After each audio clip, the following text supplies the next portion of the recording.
ॐ गं गणपतये नमो नमः। श्री सिद्धिविनायक नमो नमः। अष्टविनायक नमो नमः। गणपति बाप्पा मोरया। शुभ सकाळ। तृतीय श्रेणीर साधारण ज्ञान कालांश को स्वागत। पिलामाने आमे स्वर जगतर किछि प्रश्नर उत्तर आलोचना करथिले। एबे जिबा पिलामाने 9 नंबर प्रश्न को। 9 नंबर प्रश्न है स्वर जगतर लाल ग्रहर नाम कौन। पिलामाने एटी स्वर जगतर लाल ग्रह कहले आमे मंगल ग्रह को बुझी था। उत्तर हम मंगल। 10 नंबर प्रश्न को जिबा सूर्य चंद्र और पृथ्वी मध्य केउंटी सबुठारु बड़ अटे। पिलामाने देखि पारुथबो चित्र रे एटी सूर्य होउचंती सबुठारु बड़।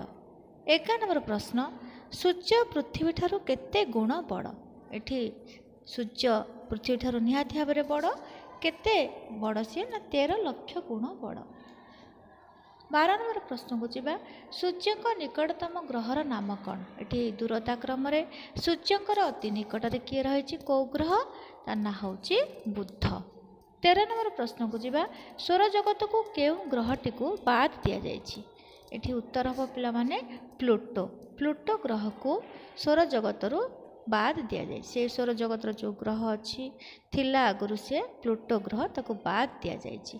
14 नंबर प्रश्न स्वर जगतर सुंदर ग्रहटर नाम कौन। एटी स्वर जगतर सुंदर ग्रह कहले आमे बृहस्पति को बुझी थाउ। 15 नंबर प्रश्न पृथ्वीर उपग्रहर नाम कौन। एठी पृथ्वीर एकमात्र प्राकृतिक उपग्रह सी होची चंद्र। उत्तर हम चंद्र। पिला माने स्वर जगत विषय जानिल 8टी ग्रह ग्रह इत्यादि को नहीं स्वर जगत गठित।